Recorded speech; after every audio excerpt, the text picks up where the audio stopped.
Welcome to Rules of Villainy, a Lorcana podcast where three new TCG comers discuss their opinions on Disney's Lorcana.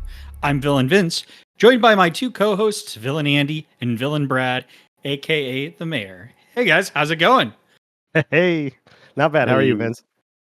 Living the dream, as they say, right? Yeah. I feel like that's a cliche, right? It's a good way to live, though. How's your week? I just saw Brad. It's weird. I saw him like 30 minutes ago playing Lorcana at a local game store. But yeah, everybody's week pretty good. I'd say so. What about you, Andy? Not too bad.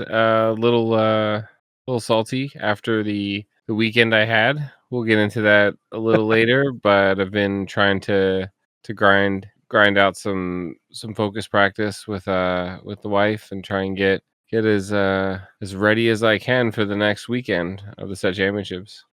Yeah, I will say, unfortunately, I was unable to do any of those set championships this past weekend because I felt ill and didn't feel well for either the Saturday or Sunday event. I even skipped out hosting the league on Monday that I normally do with Brad. And yeah, it's kind of a bummer. I think both of you for a period might have thought I was dead because I kind of vanished. There were some questions being asked, like, has anybody heard from Vince? It's nice that people care. Even tonight, I'm on my way back, and Andy was asking about recordings. Like, I don't know where Vince is at. Did he ever show up? And I'm like, yeah, he's all good. I promise you. He just kicked my butt in a. Four castles, man. Four castles. And I'm like, what do I do about that? I got through all of them, but I just didn't have enough gas to get to the 20 lore at the end. So it was a good game. All right. Well, we're going to go ahead and start with Underworld News. This is our new segment that we have. And I think anybody that's listening to this that has paid attention to what's going on in Lorcana should be of no surprise that today we're going to talk about the reveal of the Bucky errata that came out that's going to be effective August 9th as the as the Shimmering Skies releases. For those listeners out there, you can see both of my co-hosts here are pouring one out for Bucky. So yeah, what do we all think about this? I've got a lot of thoughts. I'm sure you both do too as well. I was genuinely stunned. I know people have been talking for weeks about something needs to happen with him. We talked last week. We made him the villain of the week, which I thought was kind of funny, as our inaugural podcast named him villain of the... It's our fault. Yeah, it's our fault. We made him villain of the week, and suddenly Ravensburger's like, you know what? They're right. We need to do something about it. And then what they did was a lot. They did a lot more than I expected. A lot of people were expecting bans or something, and I think it was a little bit of overkill. What about you guys? Oh, for sure, overkill. And very odd to do this too. It feels like almost like a digital card game. I know you've played some like Marvel Snap, Brad, and I've played Legends of Runeterra, and in that game, every week or every 2 weeks when they would come out with a new patch, they would just show, strength 2 to 1, defense 3 to 4, and they'd be like, they give a reasoning why they buffed or nerfed this card, and it's kind of odd to see that in printed form, because that's what I said. That brings up the questions of how we're going to get these new cards. Yeah. Before we get too far into it, we should probably say what actually happened, right? Brad, do you want to tell us what was the original? Okay, the original Bucky was a 2-cost inkable card from set 2. He would come out, and what his stats were, well, I think he's 1/1, 1 body, 1 attack, and you never really wanted to ever attack with him. His sole purpose was to get on the board and be protected by something called Ward. For people who are not familiar with the game so much yet, Ward is something that makes your card completely untargetable. If you have a card that says fire the cannons or pick a chosen character, you cannot choose somebody with wards. So Bucky would come out and just sit there and look at you and taunt you with a little acorn in his hand, because what he does is whenever you would play a Floodborn card, whenever a Floodborn character would come out, if Bucky's on board, it would make the opponent discard a card. It wasn't so bad for a couple sets. A lot of people played with Bucky, played around with him. He was just fine. But with the addition of set 4, Ursula's Return, they introduced a new shift mechanic, which is how you shift into your Floodborn characters. And what that is on turn 2, you can shift Diablo into his Floodborn form and immediately get that result of that discard from Bucky on turn 2. The earliest you could ever do it before set 4 was, I think, on turn 3. Unless there was a way to sing a song or something. Maybe if you had Cinderella in Lemon Lime, she could sing Sudden Chill and then get that result from Bucky. Or no, I'm sorry. I'm just talking about discarding now. But yeah, he was just insane. And with the combination of Diablo and all the Floodborn characters that have come out in 4 sets, it just made the game really difficult to play against, or made that deck really difficult to play against. And so he's been the bane of a lot of people's existence. Well, this is why I say, right? Like, I think, you talk about him being the bane of your existence from set 4. And most folks, I think, out there that are listening will say it's been the bane of their existence for the past, 6 weeks or so. This card has been the bane of my existence at the game store I've been playing at since it came out. Because one player, and they know who they are if they're listening. If they ever listen, they'll know who they are. Has been playing this card since then to make it work. And every single time, I've hated it. So I was more than thrilled when this errata came out. But I think one thing I'll rewind, and we'll talk a little bit about the errata, is just the concept of errata is not new in any TCG. It happens pretty frequently, and generally speaking, the Lorcana has already had a bunch of erratas as well. They've reprinted a few cards. Some cards are not going to get reprinted, and you'll find the errata in the app. But a lot of times, the errata hasn't super functionally changed the card. It has just, fixes a typo. Verbiage. Yeah, exactly. It's a verbiage change, and that is what generally an errata does. Lorcana is calling this, Ravensburger is calling this an errata. I do not think this is an errata at all. I think this is functionally a ban of the original Bucky, and we are getting a new Bucky in its place. Because, as Brad said, we've now gone from 2 inkable to a 3 inkable card. Okay, fine. That's great. Went from ward to no ward. And the ability has now gone from whenever you play a Floodborn, your opponent discards a card, to now that whenever you shift, then you do. So it has gotten 3 different, this is just not an error. This is them going in and being all right, this card is messed up. How can we go in and fix it? And I think, thinking about this a lot, probably today, is that it's a lot. I think it's too much. I think I agree that Bucky needed to change, something needed to happen, but this seems like a lot. Yeah, I think I should probably let you go, Andy. The more I think about it, it seems like they targeted exactly what makes Bucky such a problem. Did they need to target all 3 of them? Should they have just banned the card? My kind of general opinion is maybe they should have just banned the card, but I'm also not a game developer at Ravensburger, so I kind of trust what they're doing with that. But if you think about it, if you just, I don't know, I think it might say that Ravensburger knows they don't have an answer to all of those components, so to speak. Maybe this is a sign that there's going to be more Floodborns in that same cost range, or perhaps even cheaper. And they're sort of forcing you to do that shift. I mean, the forcing shift kicks out Aladdin It kicks out any of those 5 drops you just play on top of, just play for 5 cost. Um, you know, perhaps it also means that they don't have something like we speculated, I believe, about something getting around ward, right? Do through 3 damage to all evasive characters. Why not do 1 damage to all ward characters, right?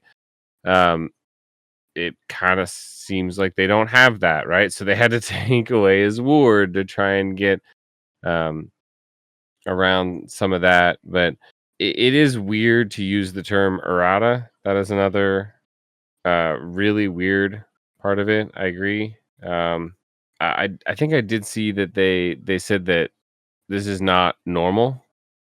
I don't know if that got posted in our Discord or if I saw that in the bigger Discord. I think someone from Ravensburger said that they like answered a question that basically said this is not expected to happen. There's not going to be a next time, quote unquote. Um, so it does sound like maybe they had to make a hard decision, and this is, I kind of trust that they know what they're doing. They got all the years planned out. We'll have to hope that this is the right way to fix what they clearly see as a problem that they created, right? Yeah, Yeah, I I think think that's right. No, go on, Brett. yeah, I was probably about to say the same thing you were.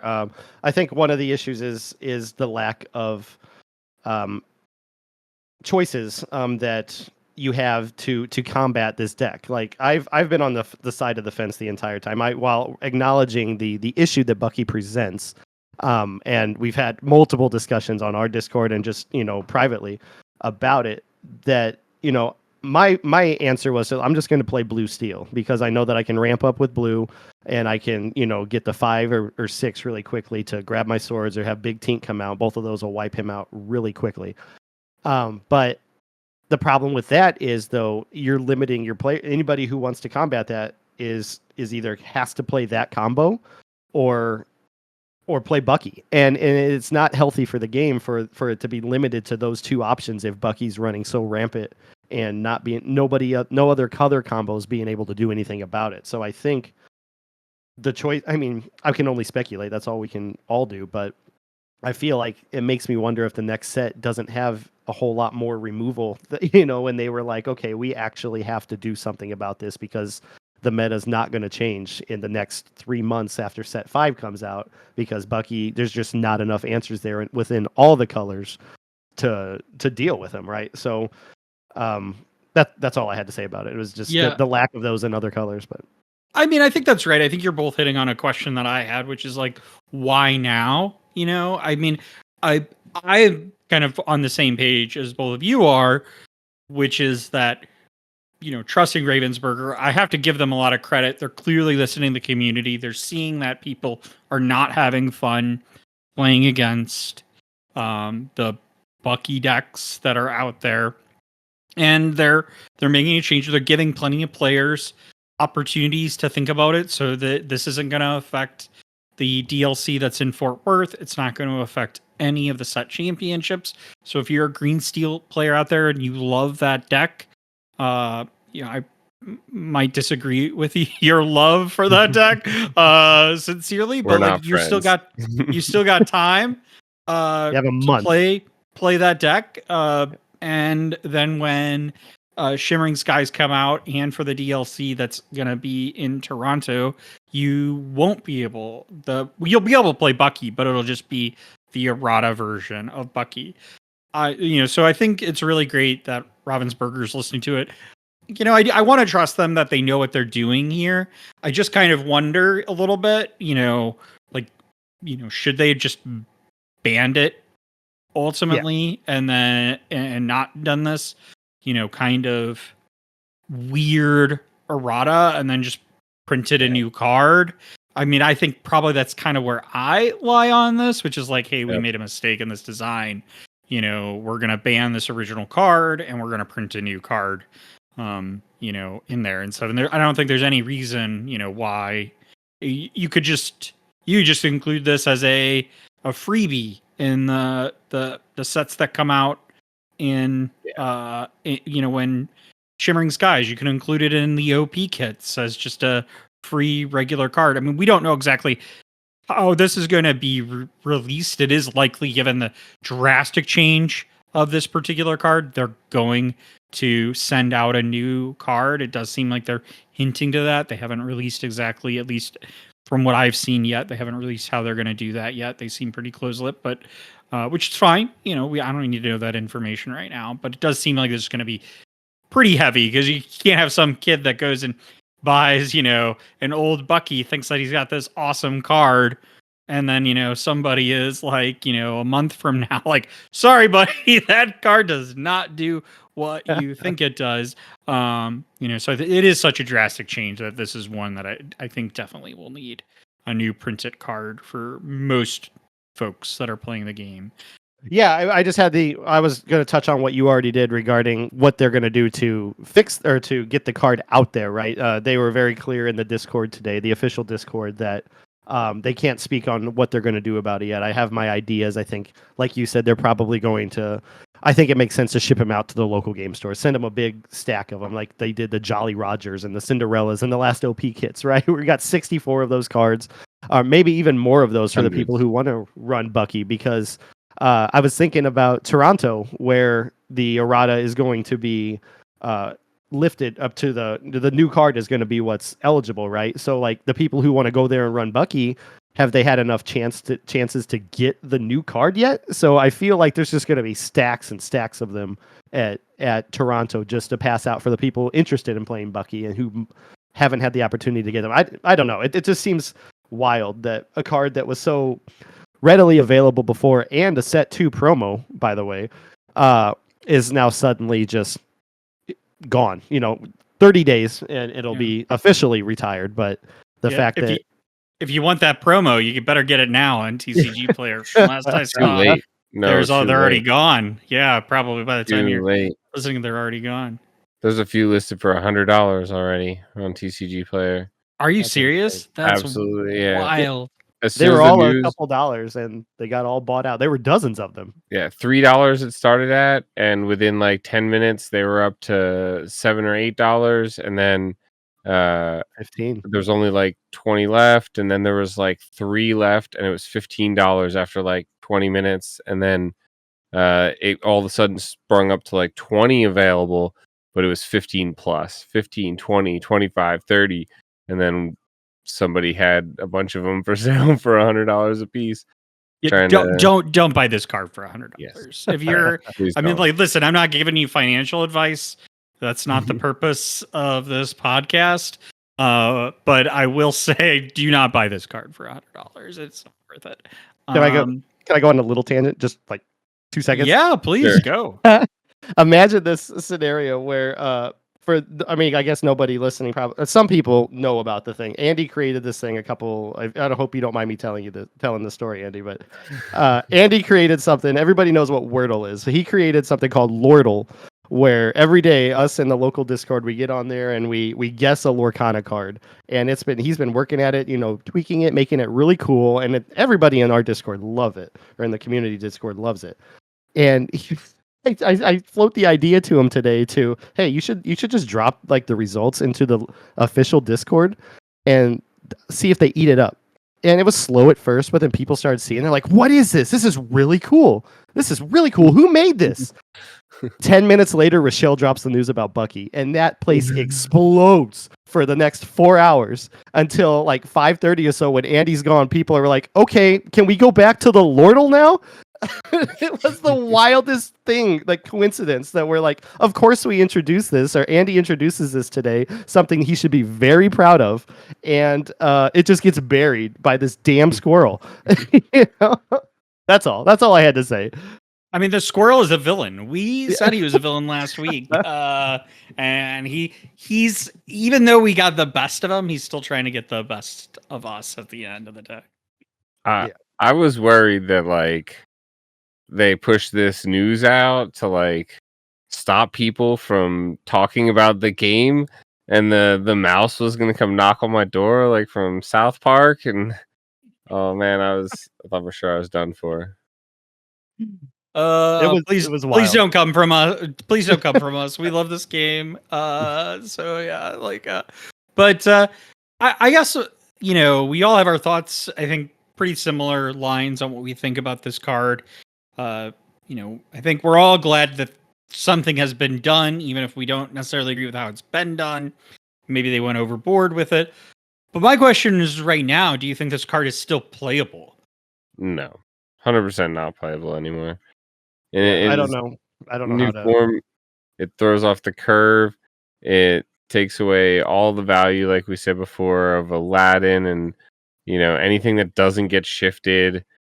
Nobody wants to have to play a one drop and then shift onto something else. It goes back in the pile with all of the other unplayable do something when a Floodborn is played. Yeah, I totally agree. I think that's right. I think the biggest reason though for that probably I would say maybe one of the more controversial changes to this card, which is increasing its cost from 2 to 3. I think it's inkable, and Emerald needs a lot of inkable cards, but shifting it from that 2 drop to that really competitive 3 drop slot and a green steel deck. What it's competing against there is like Ursula Deceiver of All, Prince John. competing for, well, and also Aladdin too. Diablo. Right? Because Aladdin's Yeah. a 3, Diablo's a 3. Yeah, the Yeah, curve. but Aladdin becomes immediately worthless as well now too, Yeah. because you're not gonna play that steal one drop Aladdin and then try and shift it Right. because you don't have a location to throw away. So you gotta throw that one out, and I think trying to rebuild around Bucky is I mean, the one drop Aladdin's rough. not terrible, right? There's 2 of them, aren't there? Or is there one from set 1 that hits for 3 and 1 health? Or Yeah, but he's- the shift cost is dropping a location, right? And you don't have a Oh, gotcha. Yeah, location you ain't to shift. throw. You're You right. throw a cove. You have to start running 4 coves. I mean, But still, nobody's. Yeah, I would never do that. It's we'll have to just see wild. what happens when the new set comes out and we get all the cards. Which, speaking of, we have 2 cards today? We do. So let's start with the less spicy one, which I don't think is really that spicy at all. Is Invite It to the Ball, which is a amber uninkable 2-cost action. Reveal the top 2 cards of your deck. Put revealed character cards into your hand. Put the rest on the bottom of your deck in any order. My immediate thought is I wish it was a song, right? Yeah. That would be kind of nice in a I could be too nice if it was a song, though, right? yeah. I don't know. At this point, if it was a song and you tried to play it, the problem is I think any Amber deck at this point, especially one that's trying to run all characters, which is what you kind of want for something like this to hit or Pongo to hit, or even a song that does exist, which is Be Our Guest, right? Which lets you get 1 of 4. You already have was it the Bare Necessities, Yep. which is kind of a must run especially in an all characters deck as like your 4 only songs. So to try and fit now 4 more non characters in there would be tough. Yeah, and I mean, Bare Necessities is also singable. So it's a song. Right. So, Right. now you're adding an action that isn't a song into your deck that's uninkable. I'd be curious as to like what the hit rate would be. One thing I think, just an errata, if you will, to our last podcast is that, Andy was talking about hyper geometric math. Is that right? Is that? That's a mouthful. I know it It's is a either mouthful. hyper or hypo. I don't know. Yeah. It's the math of like trying to find a card in a set of other cards, basically. Yeah. I mean, it's a larger math probability. It's not just for cards. But yeah, it allows you to figure out what percentage. So when Andy was saying last week, you might have 2% hit rate of hitting a particular card. There's math you could say about how many cards. So Scuttle's a good example of this, right? If you play Scuttle, you want to try to at least be able to hit your item in the cards that you're going to get. And using that type of math can tell you with a probability in a 60 card deck, or dare I say 61, More. 62 card deck will and he's rolling his eyes over here. I think I like slowly killed him. Do you got the card from Brendan like right in front of you? That's a sign that your 61st card. No, it's in my deck currently. Oh, it's like for good.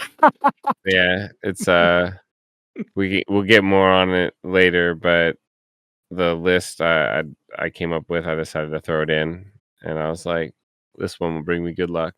It was sitting right in front of me, which is how it ended up in the deck. Yeah. Brad, what about you? What are your thoughts? Invited to the ball.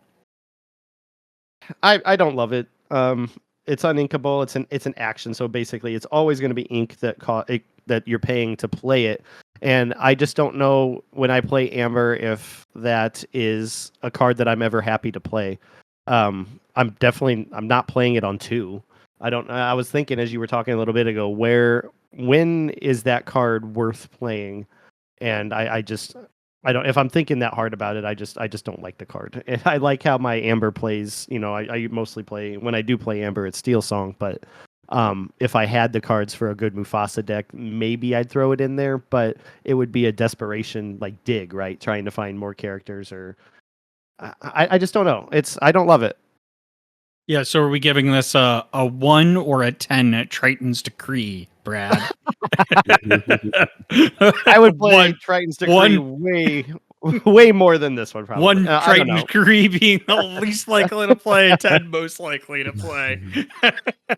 I don't know. Maybe somebody will find something really fun to do with it, and a deck where it really succeeds. But I don't have the deck building skills or the capacity to think about what is the best case scenario with this card. It was a card that was revealed, I think, on the Bokum stream, and then I was just like, that's cool. What's the next one? And I think we'll be talking about that one in just a second. Yeah, we're gonna segue into there. The only thing I will just last thoughts on this is that I do think this is from the cards we've seen, which is a very limited amount. So this would be, I think, a card I would probably draft or Well, no. Wait, it might work in draft or sealed. I don't know that I would purposely take it. I was going to say this is a card I wouldn't mind being given as my last card in draft, and I would put it in the I'd consider it pile, just because it's uninkable. If this was inkable, it would almost be a card I'd take. Yeah. But it would be okay when you're low on cards and you top deck this, you could play it and grab a character, because you want to be drafting all characters in limited. Before we move on from that, can we just for those who may not be aware, explain what a draft, what these limited events are? So I know there's some people who do listen and don't know some of the things we talk about, and just a brief overview of what a draft is. I love that Brad is keeping us from the being too mid to advanced podcast over here explaining all these things. So Brad, do you want to explain to our listeners what draft and sealed is? Sure. Just a quick rundown. We have the base game is what you generally play and what we're going to be talking about the most. But for fun, what a lot of local stores do, and even big events where they'll have side events of limited format, which is where it's either draft or sealed. And what happens is in a sealed event, they give you 6 packs. And then you're going to build a 40 card deck of any colors. You'll have 2 of the same colors in a standard game, but in sealed you'll have any colors. You can play whatever cards you want, and up to as many of the same card as you want, based on what you pull in those packs. It's a lot of fun. It's a great way to learn about the cards. Both formats are a great way to learn about cards and just the game in general, because a lot of these cards you're probably never going to play competitively. So it makes it really fun. And the alternative is a draft format where you get 4 packs, and then you would open 1 pack at a time. And then just like you would do a fantasy draft in sports or any kind of draft, you're going to take 1 card out of that pack and you're going to pass it to somebody else in your pod. And then they're going to pass their pack, and it's going to continue to go around until all the packs are empty, and then you create a 40 card deck out of those cards. But you'll only have 48 to choose from at that point, because you only opened 4 packs. So when we talk about limited events, those are the kinds of events where we're playing with all kinds of cards we wouldn't regularly play with, and why they can be a lot of fun, because some of these cards I've never really looked at and don't know what they do, and then there'll be times where I'll be sitting there, I'm like, what did you just play? I don't know how you did that. And yeah, so that is a quick rundown of Limited with the mayor. Yeah, and this is exactly why we call him the mayor, because he's out there glad handling his constituents virtually now on the airwaves. So if you ever see him at a DLC, please be sure to say hi to the mayor. He'll sign cards for you as the mayor too. Triton's Decree will be the one. And one of these days I'm going to have a top hat so you guys can pick me out of a crowd. One fun fact, it's not confirmed for sure. I haven't seen Ravensburger say this, but a lot of times, like, rarity in cards is limited formats are taken into account. So this card is actually an uncommon that invited to the ball. So it's one you'll see more of, but not quite as much as like a common. And the more niche a card is, the rarer it often is. Maybe not up to like legendaries; those usually try to be pretty powerful overall. But Gontu enters the chat. Yeah, all hail Gontu. I'm still saying one day he's coming back. Set 9, man. Yeah. The alien subclass is going to do something. Those developers are like, all these players have forgotten about Gontu, and they're building up. He's coming back. So they laughed. Gontu. They laughed for so long. Gontu to the moon. So we'll move on to our next card. Yeah, here we've got, which I think is the spicier of the release. There's a few that I've left out since last week, but it's Sherwood Forest. This is a Emerald card. It's a location, 2-cost inkable, move cost of 2, willpower of 7, no lore, and its abilities are Forest Home. Your character is named Robin Hood, may move here for free. Familiar terrain, characters gain ward, and exert, pay 1, deal 2 damage to chosen damaged character while here. Thoughts?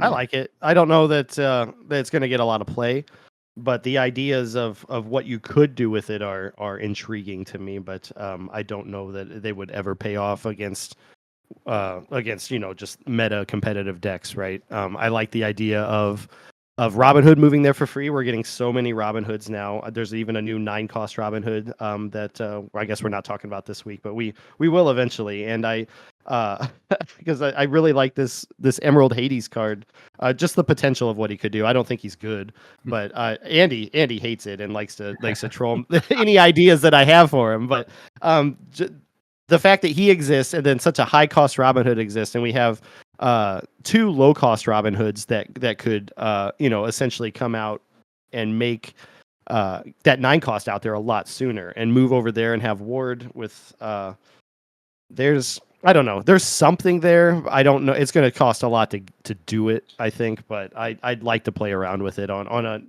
one of our casual nights to see how it works, if I could make it work and how powerful it could be. But I don't know, I saw somebody use an example today on Twitter where they're like, Bucky's not dead, they're just going to put him in Sherwood Forest, and I'm like, well, it's going to take you a lot of plays to get him there, but yeah, until they create a 0-cost location, Bucky moves here for free, gains a ward. That's how they bring him back to life. The developers just trolling us. My immediate thoughts are 1, unplayable. I do also think it's a little funny that Brad it says that he likes it, but also admits that it's terrible. Yeah, I like cards like this because I think it makes the game terrible fun. ones. I don't like calling things terrible. I don't know that it's terrible though. I'm gonna. It's just hard to justify playing it at 2. Then it costs 2 costs to move anybody there unless they're Robin Hood. So like for it to actual pay off, it's not a turn 2 play, right? I think it comes out later, and then you do some stuff to shift around it. it would have to be turn 3 if you want to use the ability, right? So if you play Yeah. 1 drop Robin Hood Steel and then 2 drop Sherwood Forest, you can move him there, give him ward. Yeah. But then, like, let's say turn 3, you shift big Robin Hood, or you do your Hades thing and you get 9 drop massive Robin Hood. Why would you ever pay 1 and tap him to like do 2 Yeah. damage to I would never do something, that. right? I like that. What was the fact that the 2-drop Robin Hood with the bow? It kind of plays into that. I don't think I Yeah, would ever do the exert option there. I think the ward is nice, just like I did on right. the on Fang when that came out in set 3. I guess ward and evasive though, right? That's ward and evasive, so that's Yeah. inherently better. But it's a 4-cost location, and so it takes even Right. longer to get out there and somebody into it. But Gives you lore though too, I'm pretty sure. also true, 2 lore. Yeah. Lore, yeah. So I Yeah. do think this is I I believe this is trying to play into what seems to be maybe the theme of this set, which they showed in that like video where it went everyone's having the big party and stuff and everyone's dancing and everything. And then the tug of war we talked about before. I don't think we touched on it, but the picture for is it for tug of war with Stitch where he's pulling That's his on own card. his own card? He's Stitch has playing his own tug of card, war, but right, right. it's a He's Stitch playing tug of amethyst war, card. Yeah. but it kind of touches green having the ability to do direct damage, which is normally a steel identity. I think that this set, because they've defeated Ursula, and we're having a big party, that everyone's kind of colors are gonna mix a little bit, and everyone is gonna get. Maybe we'll see like a green or blue or red bodyguard, right? Which we Yeah. don't have. We only have bodyguard in amber and steel at the moment, so That's maybe fair. we'll see that bleed over. Yeah, I think that's right. I think you make a good point that if this were playable, we'd probably see Fang be played, Mhm. and we don't. But I do think that's a pretty good theory of how abilities are potentially with this party going to bleed over as the Illuminary comes crashing down around everyone, as we saw in that video. But we'll see. We'll keep an eye out. I assume we're gonna get more cards at a quicker pace. Just a note for those that are listening: we're not gonna cover every single card that comes out. That's just way too many. And honestly, you're just gonna hear Andy talk about how this card is It's trash and jank. unplayable and jank. And I don't want to subject you to This one's a that. rare too. Do you notice? Which It is a rare. it's Yeah. even more unplayable and limited though, because unless there's a bunch of Robin Hoods in this set, then this with no lore, this location that costs 2 to play, 2 to move is, not There's nearly as no great. reason to. Yeah. They make it harder to get and limited. But we will pick out a few cards each week that we're interested in talking about. I'm sure as we get more cards, this will be a little bit of a longer segment those weeks. But we'll talk about the cards that we think are interested, whether they're interested in constructed, whether they're interested in a limited format like draft or sealed, or whether we just, want to find a neat card that we want to talk about. Or just like the art, which doesn't really translate in a podcast. The art doesn't, but but We'll look at the maybe card. maybe there'll be something along the line. Yeah. So with that, we'll move on to the next segment of our Underworld news, which is the DLC Bokum and the Set Championship update. So first, I think we'll talk a little bit about the Set Championship. So I caught a few of the early matches, but like I had alluded to earlier, I was not feeling super well, so I didn't watch as much as maybe I would have normally, and I didn't play. So I think both of you watched a little bit more or have kept up a little bit more to date. So Are we talking what are sets your or are we thoughts? talking the DLC? The DLC. Okay, yeah, I think I misheard you. Yeah, I only watched a few matches. Happened to be awake at the time that it launched at like 3 a.m. on like Saturday, and I don't know why that was, but I watched it kick off, and then I woke up and I watched a match, which happened to be somebody in day one who ended up being in the final four, the top four, which was kind of neat. The blue steel. The only reason that it interested me at the time was because I'm running blue steel now specifically for Bucky, and just seeing how my deck compares to his, and it was interesting to see, how far he ended up getting with it, because our decks are pretty similar, a couple changes here and there, but I was excited to see that it could succeed, because I felt really good about it in Chicago. Just had a couple bad matchups, couple misplays, and I don't say a couple, probably more than that, but I do like how that deck works, and to see it succeed was really nice. What about you, Andy? Yeah, I got to catch the finals, the mirror match. That was, it was a mirror match. I think the Ruby one, Amethyst. yeah, Ruby Amethyst v Ruby Amethyst. And I did catch some of the Swiss games, both Friday and Saturday. I think I watched maybe one or two rounds of that. I will say that if anyone listened to the previous podcast, where I talked about live streaming it, I believe Bochum was relatively live, or at least the feed was created live. You could see in several of the matches they had iPads to the left of the game board there, and they would reach over and they would have to update their lore as well as write it on their pad that they were keeping track of. And they had headsets on with microphones, and the casters made it sound like they were casting much more live. I think at one point they said they were on a 30-second delay. Oh wow. So, and honestly, it was really cool. I liked the look and feel of it. It was, authentic to watch the people try and fiddle with the iPads, and one guy accidentally put like 8 lore on for his 2 castles instead of 4 lore, and it took him a while to fix it. It was funny, but yeah, overall it sounds like it went really well. But due to the time zone and the time difference and stuff, I didn't get to catch as much of it as I would have liked to. But maybe I'll watch some of those VODs later. Some of the better games that were out there. Yeah. I think one thing that the biggest takeaway that I saw was the breakdown of decks. It was posted on TCG Player. There's an article, and I'm not sure who put this chart together. It had gone around a little bit over the weekend, but breaks down by deck. So there were 1,959 players, and of those, 25% were playing Ruby Amethyst, so 489. 22% were playing Emerald Steel, 431. And then you have Ruby Sapphire, 15.3% at 300 people.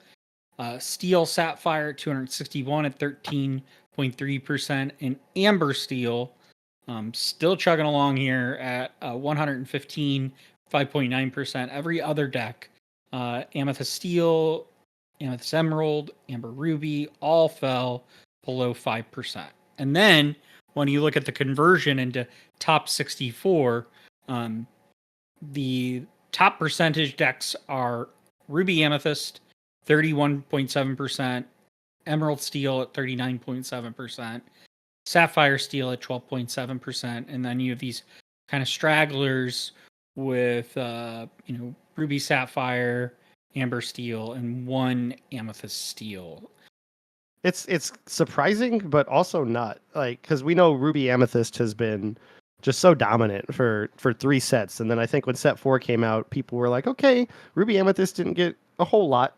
Maybe it's going to fall back a little bit, and then we had the rise of Bucky, and people were improving their Sapphire Ruby, but to see both see the finals be just a mirror match of Ruby Amethyst was like, I wasn't expecting, like, I should have been, but just based on history. But at the same time, I thought it was going to be some other colors day, and it's just certainly proving to just continue to be the best combination in the game. And I wish that I just wanted to play it.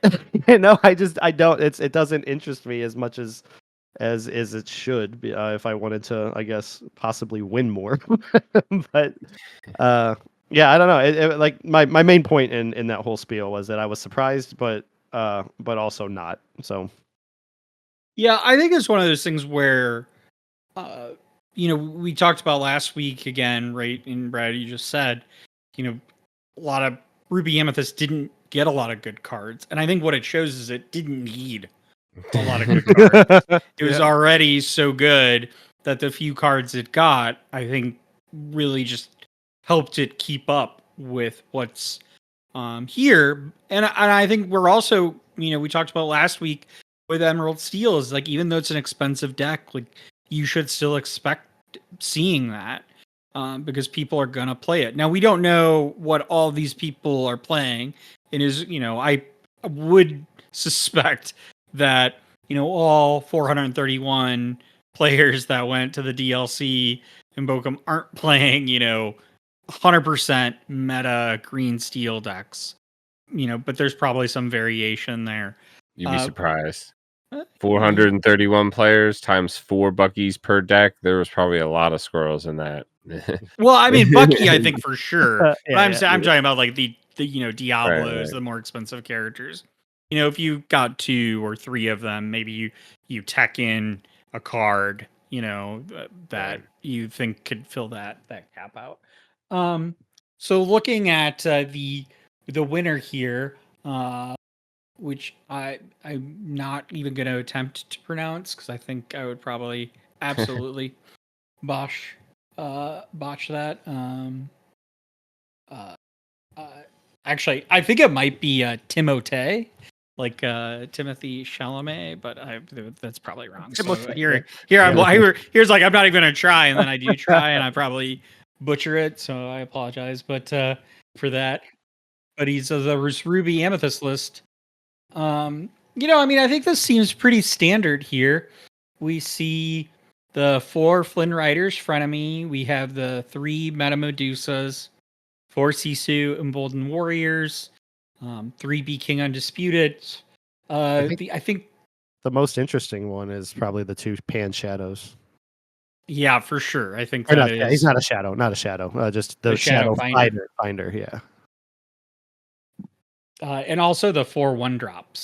You see variations between doing the 8 and 4 1-drops. It's Yes. the age of 4/1 drops for sure for Ruby Amethyst. The more and more I deck test with my wife and her Ruby Amethyst deck, the less she plays early in the game, the worse it kind of goes for me. When she doesn't have a 1 or a 2 drop, seemingly no matter what deck I'm playing, the slow sort of play, she ends up with a lot of cards in hand and can build a very big, very hard to counter board. I like the 4/1 drops. What do we think about no Tremaine in this deck list? I think that's another interesting one, which I've seen sneak into. Thought that was a thing up until this Yeah. past weekend. I thought Tremaine was pretty much out the door until I played one of our friends in the local Discord, and he's like, oh no, Tremaine, I think he was running 2 or 3 of them still, and I at least 2, and said that it was the absolutely necessary, and of course all of this is subjective, but clearly this guy just won Bochum without her, but. I was just surprised. I threw Cogsworth out there, who, for the listeners, is a warded character and wouldn't be targetable by anything. But Tremaine makes you target your own person, your own character. So I threw Cogsworth out thinking he was safe. And sure enough, Tremaine came out to make me remove my own character from the board, which never feels good. But yeah, I thought she was out. And apparently people still play her. I think there's always a hearty debate on the Tremaine Medusa split. I always like to try and find one Tremaine in there, especially with Tamatoas, with the new aerial card that exists, with Cogsworth. I think Blue Steel maybe maybe up and coming with the set championships. Yeah, let's move right into the set championships. So Brad and I did not play at either set championship this week. And as I've said, I think now for the third time, I was unable to play, which I'm just really bummed out about. I really did want to play in two of them. But you participated in one set championship there, Andy. So you want to tell us a little bit about that? Yeah, I drove about 2.5 hours Sheesh. to play in a 44 person, I believe it was, 40 some odd person event, 6 rounds of Swiss. It was actually best of 3. So the night before, I like panic built a purple steel deck. That I kind of said in the last podcast, the last episode here, that I felt like the meta was going to shift part of the way through, and I really liked the purple steel lists that were out there, and how they seem to be the more aggressive deck, while still having some good answers with steel. And I felt like my matchup spread into the meta decks was fairly good, and I ended up playing one singular meta deck out of 6 rounds of Swiss. I played one Ruby Amethyst deck, and I 2-0'd. I Oh, wow. cleaned the board, so I did. It worked into the one, meta deck I played, but I played a lot of mirrors, surprisingly. I played some Amber Steel, some Steel Song, which I think is a surprisingly spicy deck and whooped my butt for sure. And I played, interestingly enough, a Flotsam and Jetsam deck, which was Wow. kind of fun. Um, and a green purple list that was not too bad. But I finished 4-2, so did not make top cut. I think it was like 13th or 14th or so. One of our buddies did make top cut, but unfortunately didn't make it past the first round there. So we got some consolatory drinks and food, and had a long drive home to think about the next set championships, which my next wild prediction, not that I'm necessarily going to play it, but I do think that Brad and his blue steel might be onto something here. I think I think you may see some blue steels topping some lists at some of the bigger set championships as the month goes on. If you're a blue steel player, like as we said, play what you're comfortable with. But if you're a blue steel player, don't worry about it. I think you're in a good spot. I feel good. So you gonna stick with the purple steel deck going in this week? Probably not. It was best of 3. This is the next weekend, I believe, is going to be all best of 2s. So I really want to play red blue. It's a lot of fun. It is my favorite deck. But I do think Ruby Amethyst may be a little too strong not to play. So I'm gonna mess around with both of those lists and do some testing and see where I land. Wherever you land, just make sure you give me a full deck list before we play, so I know what I'm in for.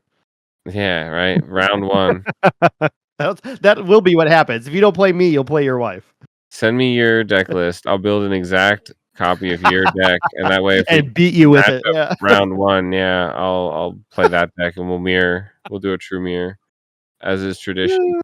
Yeah, I mean, I think I've been playing Ruby Amethyst for a very long time. It's the deck I think I'm most comfortable with. Since most of you were born, kids. Oh boy. And so I think I'll probably stick with that, but I did build a Ruby Sapphire deck as well that I've been toying around with. I was But holding my don't- breath. I thought you were going to say Bucky deck. I was going to say, if you said you built a Bucky deck, I have an opening, now hiring new podcast host. Had to kick previous one out. Had to nerf the previous one. Cost too much ink now. It wasn't warded. No. I'm not a big discard fan. I don't play discard decks because I don't like them. I don't like playing them. I don't like playing against them. I mean, listen, if that's your thing, you like discard decks, more power to you. Not my thing. not my favorite way to play this game. I like decks that give you options and playability, and that is why I really like Ruby Amethyst, because you if you want to play aggro, you can play an aggro line. You want to play a mid kind of tempo game, you can do that. You've got options on how to play that deck, and I think that's the challenge. Actually, I think that's what separates good Ruby Amethyst players from the best Ruby Amethyst players, is knowing when in a certain match when to play. I think I was talking to Brad at the shop tonight that that frenemy card is really appropriately titled, because it can be a trap for a Ruby Amethyst player. Like you get this line of playing that it's like, I'm gonna play 1-drop Chernobog's Followers. I'm gonna play 2-drop the frenemy. I'm gonna do 3-drop Sisu, and a 4-drop Castle. And I think you've got to be able to adapt based on what deck you're going for, and knowing that other decks have now teched for that ability to get that 3 lore off of your Flynn Rider, Flynn Rider frenemy. And so, I think I threw Brad for a loop a little bit when I was inking those cards, and then getting out my castles, which he All four was of them. able to answer, but had still had a difficult time to answer them before they were able to rack up enough lore to set me the win. So what about you, Brad? You sticking with blue steel?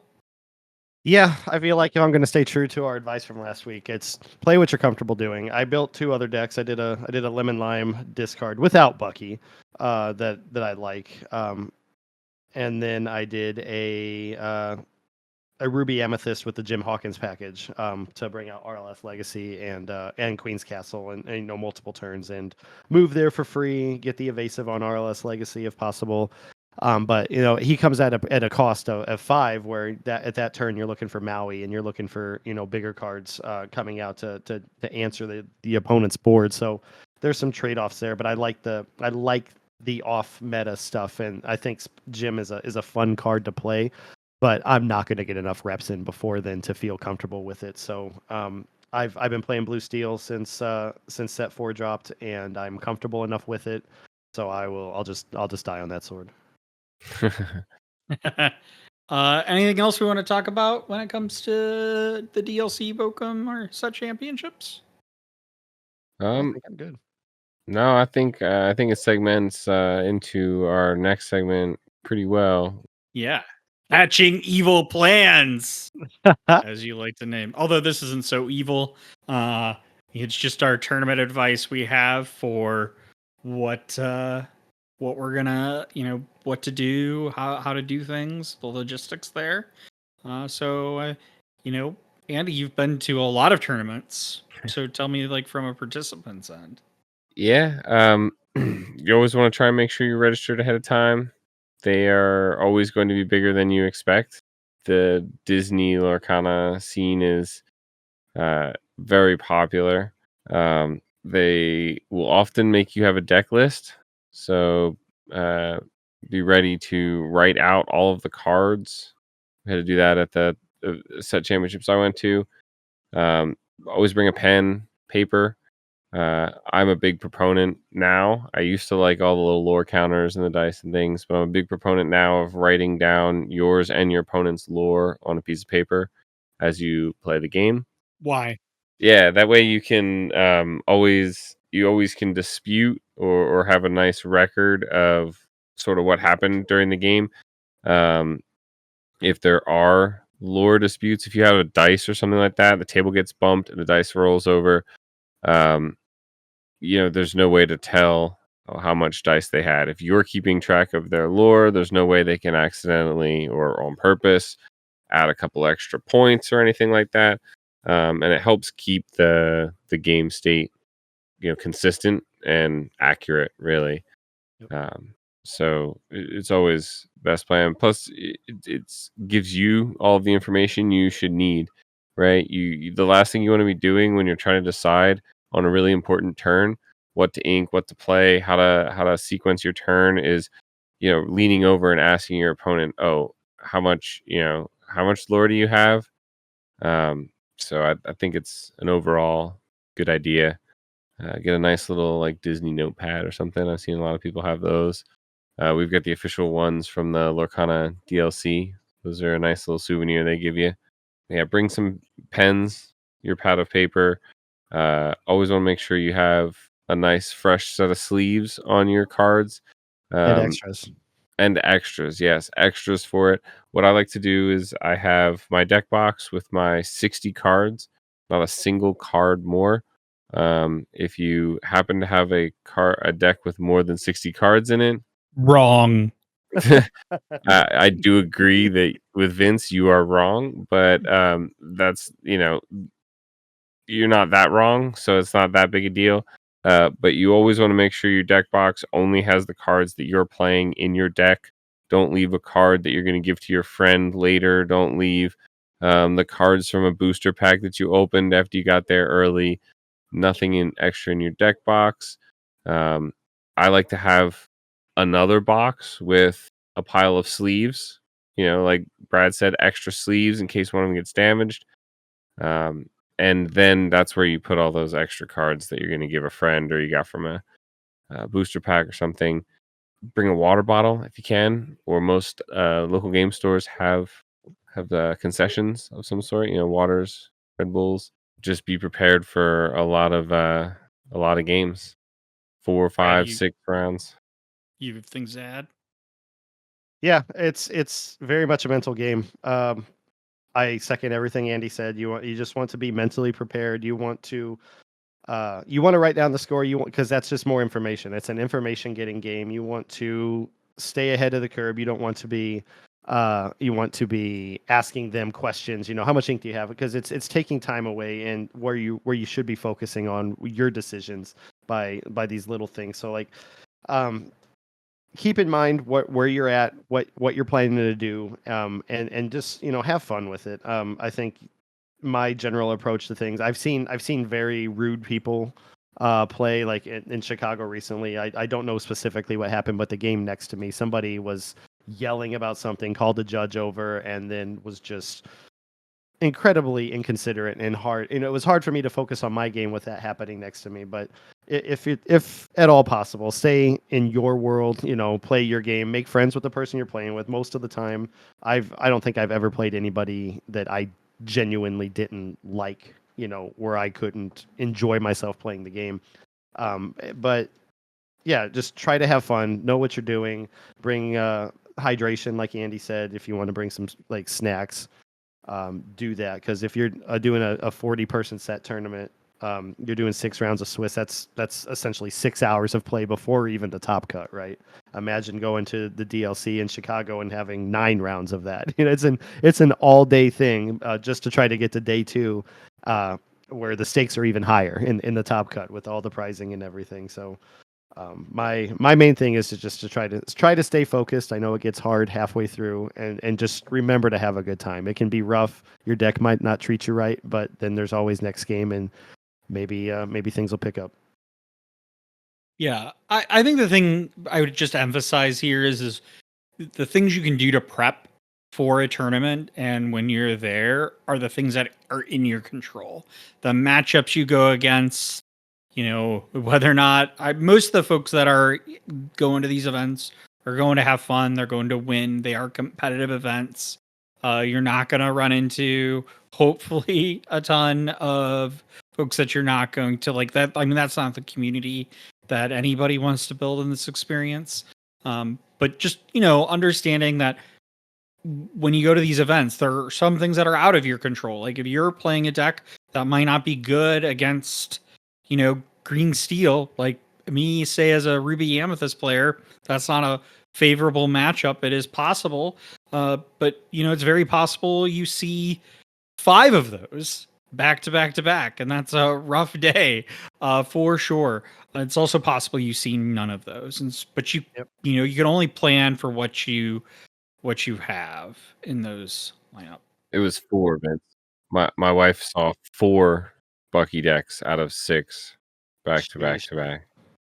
I was just going to add on what Vince said. Like, you might see the same 5 worst matchups you could possibly have in a row, but each one of those games is going to be different because you don't know how you or they are going to draw. And it could be, just entirely different experience in each game. And you gotta stay positive and try to have a good time and be focused. One of my biggest downfalls is I get way ahead of myself and I miss things, and I just have to remind myself to stop, take a breath, and reevaluate the board and what I can do with it. And you might see something that you didn't see before, which is exactly what happened tonight when we were practicing at our game shops. Somebody wanted to practice their Bucky deck against my blue steel, and I thought she won it when she sniped my dime out of my hand with her "We Don't Talk About Bruno" card. And then I sat back for a second. I was like, wait a minute, I know what I can do here, and I did everything I needed to to win 20-19. So it's the answers are sometimes there. You just you gotta take a moment and realize it. Yeah. So stepping back a little bit, I think one thing I would just suggest is like, if you're a person that likes to eat breakfast, I recommend it. I dragged Brad to go get breakfast at the DLC. That was overpriced. Well, whether or not it was overpriced or not, we can debate that another day. $25 eggs, thank you. But I'm just big believer. Bring water bottles. Yes, they might have water bottles there. If it's a game store you've been to, you may know. Please support your local game stores. But if you haven't been there, you may not know. Maybe they don't have the drinks you want.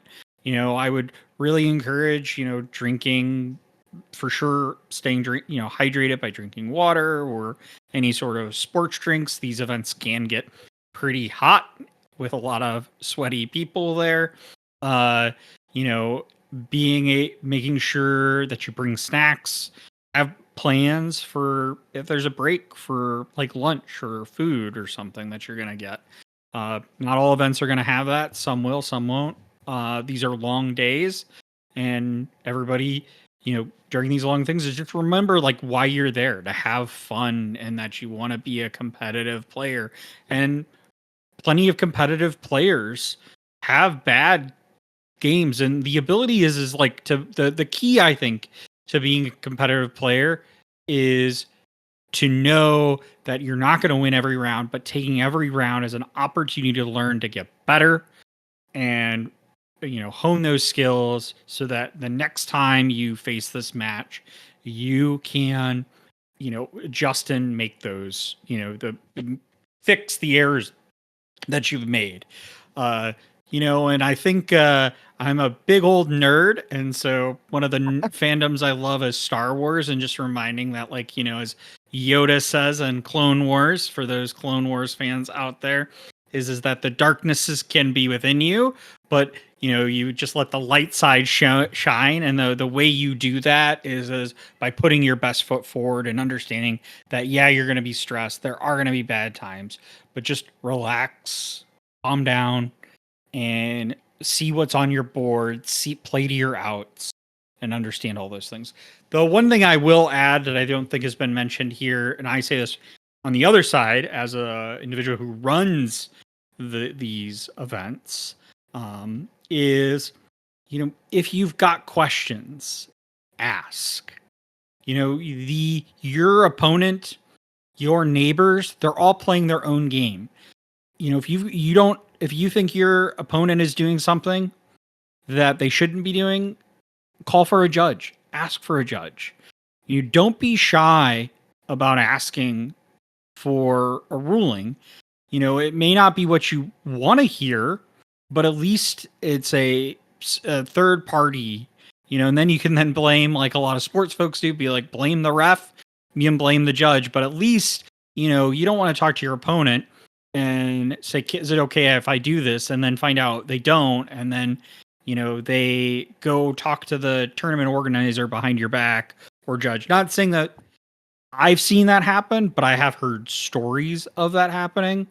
So just making sure that if you've got questions, or you think a game state isn't correct, raise your hand and shout out judge. Ask for that judge to come over. They will correct it. They can give you more time in a round too. So just understanding that the judges there are there to help you, get back on track as well. So I think that's really my big key takeaway. Oh, one last thing I would say too is when you're reporting results, make sure you have access to Melee on your phone, and you are seeing the results being reported live to whomever it's being submitted, so that if you're submitting those results, you show that to your opponent, or if your opponent is doing it, they're showing it, versus people can be in the best faith possible, but at least it just prevents any issues. Because I have heard at certain tournaments people being like, I won 2-0, and then come find out, I actually got a 1-1 on the record because somebody reported to the judge. And I'm not that doesn't happen. Like I said, I've never seen that. I don't think that's very common, but I've seen it happen in locals, honestly. Not even on purpose, right? They report something, they've accidentally reported it wrong, and we're lucky enough that because it's only a 12 to 16 person local event, that when we I sit down across from Brad and I go, I shouldn't be playing you. I'm 2-0. You're 0-2. Why are we both here? And then I find out they reported it wrong. Thanks for that. And again, they can they can turn that back, but the bigger the event, the more difficult it is to undo something. So Vince is absolutely right. You should always ask first, verify things, check stuff. It sucks if you lost, or it sucks if you went 1-1, but don't walk away from the table, before verifying that information. Yeah. And I will also say, if you've got complaints, I've been very lucky about this, that I've not seen this happen at Lorcana, but I have heard about, other TCGs can breed, some toxic behavior as well. And we don't want to bring that into Lorcana. So if you feel that you are being, that you're uncomfortable in an event of some sort, also be sure that you're talking to your tournament organizer or judges there. We want to make this a positive experience for everybody.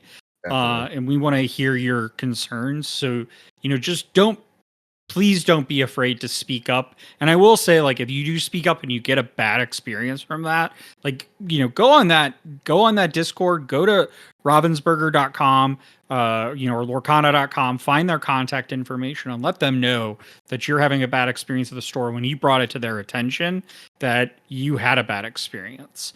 The way we continue to have a positive experience in this community, and we all grow, we have, diverse events, although, maybe not diverse podcasts with 3 dudes with microphones, but is by making sure that we make it a welcoming space for everybody. I mean, I think that's one of the things I love about Lorcana, is I love that it's a game where, you've got Andy and his wife play together. You've got a lot of husband-wife couples. You've got a lot of women. You've got kids. All sorts of diversity in the game. Families. It's just so nice to see the difference between seeing a Lorcana event versus, a lot of other TCGs, which I'm not going to name. But I'm just saying that there's a reason why I play Lorcana and I enjoy playing it. So that probably got us in trouble with a whole bunch of people. We're never going to get employed by Ravensburger now. We'll add them to our next segment, the villain of the week. Yeah, that's what's next. Villain of the week, Lucky Dime. So I will just say, this segment will be canceled if there is an errata next week from Lucky Dime. We've flown too close to the sun. No, we're not giving up that power. If Lucky Dime gets errata, we're just gonna reconsider. We'll be taking we'll make a poll. We take donations, right? The highest donated card, it becomes the villain of the week. We'll let the people decide. Yeah. After the Bucky errata today, there were so many cards that were thrown on Twitter. Like, okay, now do this, do this. So it's like, that's why I was so reluctant to throw him on the ban list, because there were ways around him. But we don't need to rehash Bucky. Let's talk about what this So dime tell can me do. about Lucky Dime. You both are either, well, you both played significantly red blue in set 3, and you are both playing decks that Lucky Dime is a staple of, whether it be red blue or blue steel. So for those that maybe don't know, are living under rocks of the current meta, and don't know what Lucky Dime is, what it costs, what it does, tell us. Yeah, so Lucky Dime is a 7-cost uninkable item that comes out on your board, and what it does is, for 2 ink, if you have it to spare at the time that you play it, which sometimes you do, what the goal is getting it out on the board, because what it does is when you exert that dime, you can target any character on your board and get the lore that they would quest for that turn. So what a lot of blue decks do, I don't know if there's a blue deck that doesn't do it, is they ramp up to that dime, and then they get a big quester out there. They pop that dime for 2 lore and get all that lore. It could be a strange but special bell. What she does is when you have 10 or more ink in your inkwell, she quests for 5. So that's an automatic 5 lore toward the 20 you need to win. God forbid she lives for a turn, because if you can get her in quest and pop the dime in the same turn, that's half the game right there. So people try to get that dime out there. They dig for Belle. They put her out there. They target her. And the other alternative, the bigger alternative, is much bigger, Big Tammy, as I call him, Tamatoa, who's been around since set 1, a big crab who, the more items you have on board, the more he quests for. So, and the bonus to Tamatoa is anytime he quests and when he's played, you can pull an item from your discard back into your hand. So it just incentivizes you to play item heavy decks, get Tamatoa out there, pop that dime, because say you have all 8 of your 1-drop items out there, he's questing for 9. So, and that's basically half your lore there. Well, I guess it is half your lore if you have dime on board too. So, the goal essentially with a blue ramp deck is to get one of your big questers out there, get your dime out there, start tagging them, and end the game quickly. It doesn't matter what you do the whole way up to that point. You want to kind of control the board, stop your enemy's board, but you're just ramping up to as much ink as possible so you can just hit them with that one-shot kill at the end. And before I let go of the bit here, there was one example of it was we were practicing for Chicago. The night before. No. We're like, I'm gonna cut you off right now. Okay. We're gonna no. Go on. Tell the story about how I thought I was gonna win this match, and yeah, as Vince said, I was way behind. I think I was 0. It was the only time I ever did it. It was like 17-0, and I had Tamatoa on board. It was one of the moments I referred to earlier where I had to stop and just think about what I had in hand and what I could do, and just add up what's on the board. Because I was able to quest Tamatoa for 10 and then pop the dime for 10 for a 0-20 win the night before the big event in Chicago. So it was the wildest thing, and I'm sorry if that was embarrassing to you, Vince. No, it's fine. It's fine. As I was telling it, I'm like, no, but that's an extreme example of what this deck can do, and why so many people flock to blue is not only the ramp, getting a lot of extra resources to play a lot more cards, but the payoff at the end of it is just so massive. Yeah, I don't think that's an extreme. I mean, yeah, I think it's an extreme example of going from 0-20, but I think that's exemplifies that this is a late game card to try to maximize as much lore, so you can justify not, letting your opponent rack up the amount of lore on the board and then use dime to basically catch up and then win the game. Yep. Yeah.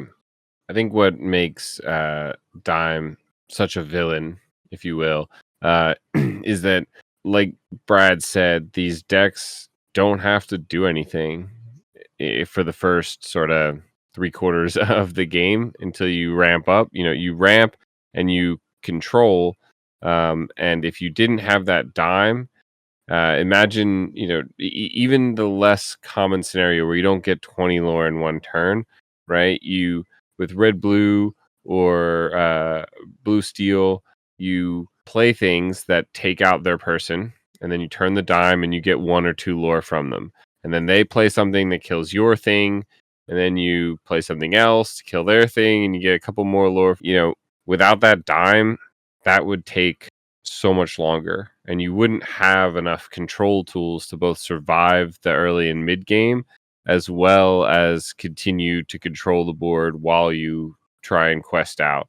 Besides the fact that it is a mega goat, right? The goat is so iconic because it's free lore, insta free lore. That if it's in their hand, there's absolutely nothing you can do about it, really. The dime is the same way, but it can go from 0 to 100 pretty quick, right? Depending on how big of a thing. Tamatoa is the biggest that you can possibly get at the current point, which is why he's such a prime partner. And what's wild about it too is that you're playing this big 7-cost inkable or uninkable card that could brick your hand. You don't want to see it early because it's just going to sit in your hand for several turns, at least 5, right? And then there are cards that don't get played, like Scrooge, that can play an item for free and such, but it's beside the point. What's great about the dime and the fact that Tamatoa resurrects items from your discard is you could just wheel that, or if somebody makes you discard it, I have no problem putting that dime in my discard pile on turn 2 or any time up until Tamatoa level, where who costs 8 ink to play. Because I know as soon as I play that Tamatoa, I'm pulling that dime right back out of my discard. So as much item removal as they've added amongst some of the colors, it's the only way you're never seeing that dime again is if you absolutely have to use the fishbone quill to ink it, because it's whether it's in your hand or whether it's in your discard, it's coming to the board eventually.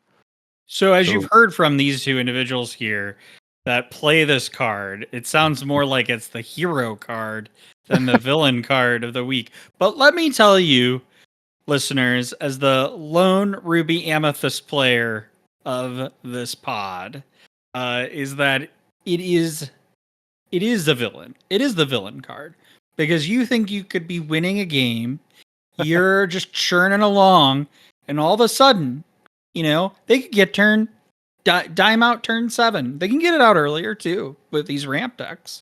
You can get it out turn 5, potentially, and then they're now playing other cards, and they're just slowly tapping dime away because they can play a card and then tap dime and get more lore and get a little bit more lore. And guess what? Guess what answer you have, my dear Ruby Amethyst player? None. Nothing. 0. There is no item removal at your disposal to do anything about it, but to just watch and weep and hope that you can outrace them. Because once that time has come on board, it is a ticking time clock for you, my friends. It is a ticking time clock of 1 lore, 2 lore, 3 lore a turn. And maybe you could control the game, but they can get out Big Tammy, as the mayor likes to say. They can get out Ariel. They've got enough items. They're running items. You aren't running items as Ruby Amethyst. You might run that spell book. Hey, listen, I love that card. Okay, that is a true hero card.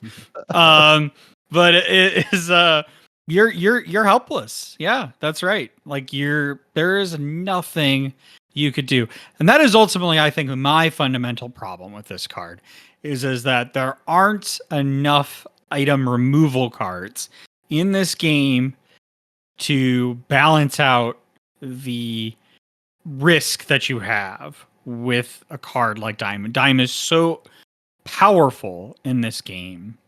But again, it just comes back. That's the problem, right, Vince? You as the Ruby Amethyst player have never made it past level 1, which is getting rid of the dime, right? And see, at level 2, you have to then get rid of the endless onslaught of shiny crabs that come after you and bring the dime back from the dead. He's not like the genie. They can bring it back from the dead, all right? So, like, Good reference.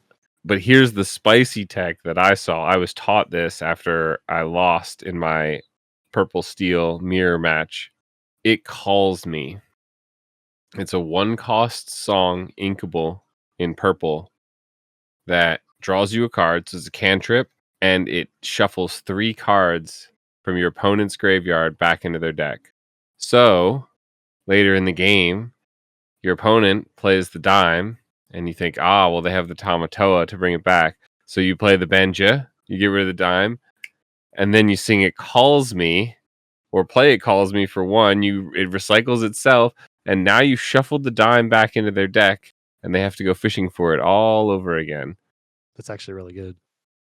All it takes... But he's not going to have Benja, though. Right. He won't have Benja, but all it takes is some more removal, and then a card like that shuffles it back into your deck, and now Dime, there's hope to take care of Dime. So no errata needed, Ravensburger. Don't worry. No. We're not. Again, like I said, wait, this is not the hero card of the week. It is the villain card of the week. It's the hero to me. Well, no, we still need more tools to manage it. So listen, I am not. I will say this, unlike last week where I was very much, I think, leaning on the ban Bucky train, and you both pulled me back from that ledge to trust that Ravensburger had a future in mind for it. Well, listen, the way they errata that card tells me that they were like, actually, we don't have a future for this card, so we need to change it completely. Like, they pleaded oopsie daisies with that errata. I just think for an item, I will say there are pros to it. The fact that it is very expensive and it does cost to exert, but the lack of significant item removal puts it on this villain list. And I think it also relies that it has enough combo pieces too, right? Like we talked about Tamatoa, we've talked about Bell. I think Tamatoa is harder to get off the board for other players just because it is a big body. Yeah, Bell is significantly more easier to get off the board because it is Medusable, and I'm sure people are screaming right now that Medusa is a villain, and no, she is a hero. She's my hero. She'll be in this list, I think, one day. How about this then, Vince or Brad? Emergency meeting called. You work for Ravensburger, right? We need to fix the lucky dime. Don't worry. Errata police are here. We've got Brad and Vince on duty. They're going to take care of Lucky Dime. How do you modify Lucky Dime to quote unquote balance it in the current meta or just in general? My initial thought, just off the cuff here, as I never thought about it before you asked me just now, was to banish on use. But the problem still remains that Tamatoa. It's too expensive. But then, Tamatoa comes back, brings it right back. So it's like it doesn't really change anything. I wouldn't play it then. No, you win. I mean, you'd win there if I had to pay 2 and banish it to gain the lore of a character, and it costs 7 to play still, and it's uninkable. Even with the Tamatoa, it's now costs 9 essentially per turn to do it, and you need the Tamatoa. Whereas, like Vince was saying, that clock goes away. That clock goes away now. So I mean, that would maybe do it, but I think that would nerf it to oblivion, right? Yeah. Although, I mean, you talk about ink. I don't think I've ever seen a blue steel or red blue player be crying about ink, especially that game I was playing you, Andy, where you're playing that great stone dragon. I think you had up to like 19, 20 ink. So a 9 ink turn, that's nothing to a ramp deck. I do agree. I do think that probably makes the card worse in a way that I wouldn't want to fix. I will say I think the key thing though, why I would say it's not bannable, unlike say Bucky, right? So we're comparing it to last week, is I think a key example of a staple in a deck is if you play 4 of them. If you're going to play 4 of those cards I don't know, like that. I think like the fact that most of these decks are only playing 2. I don't agree with that. I think that has to do with the dime itself. Like Brad said, you can't have the dime in your hand. It'll brick. You don't ever Yeah. need more than 1 dime, and 2 is excessive. That's like 4 castles excessive, right? I've So, seen like, people run 3, but even then, it I'm like, no.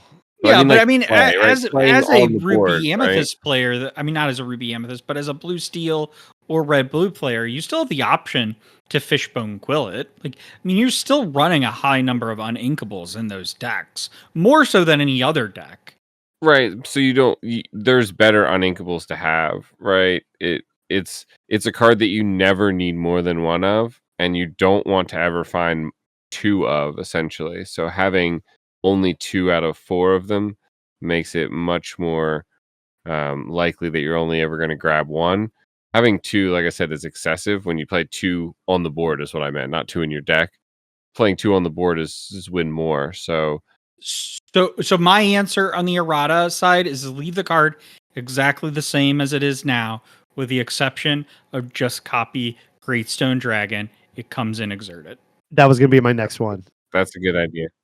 That was honestly what I thought of when I was coming up with the question. I was like, maybe that would be Yeah. a good balance. I also thought of, what if it costs something to unexerted? That's what I was about to say too. Okay. We're all on the same page. Then I think we're going into Yeah. Bucky No, but look, errata. play it exerted. 7 ink, play it exerted. Then it would cost 2 ink to unexert and 2 ink to use. So therefore you're dedicating your Okay. entire inkwell. And then it's like the Maui whale. It's like the Maui whale. You have to cost to unexert it next turn too, right? So you've already paid the 7. So now it's just going to be a 4 cost the rest of the game to actually use it. Right.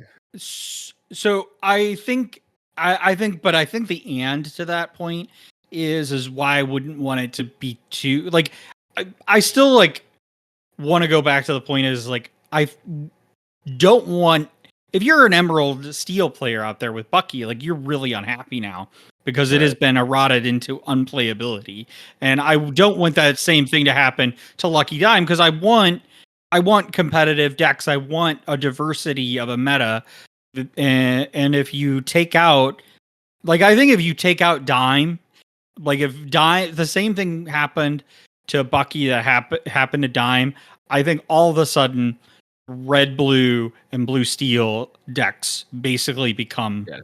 unplayable. Yes. Very much worse. I don't know about unplayable, but way worse. Yeah, I mean that's fair. Right. I definitely is being a little hyperbolic there for sure. They were able to do it before, but Dime is a huge win condition for both of those decks. Well, they're such late game decks, right? You've got to get out there at the end and catch up because you've been ramping. You've been spending all these turns. They've been getting out there trying to get lore, and you're trying to like get up to your big heavy hitters to knock it out of the park and control the board state and win the game. And I don't think you can do that in those decks as consistently in reliability if you don't have Dime. So I think the answer, if you're asking, like, again, to go to your question, is right. Just copy the Greatstone Dragon. It comes in exerted. And I think you need at least one item removal tool in every ink color. I would agree with that. Errata on a legendary card would be very interesting. That'd be wild, yeah. Because I think the answer has to be, like we talked about, getting a billion of these cards out there so that no matter what, someone always has the opportunity to replace their bad Buckies with unplayable Buckies. It's an interesting thought that just occurred to me. Is Lucky Dime maybe one of the best legendaries in the game? It do be pretty good. Maleficent Dragon's really good too. Maybe that's a discussion for a future podcast. It's the best legendary in the game. We do a legendary tier list. Yeah. Coming soon. Yeah. Well, any other thoughts about Lucky Dime?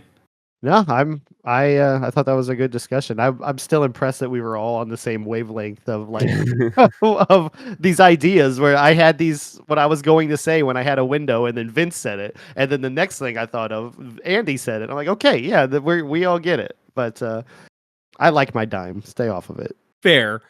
But yeah. Anything else? Any last thoughts, y'all? I don't think so. That's number 2, guys. Yeah. All right.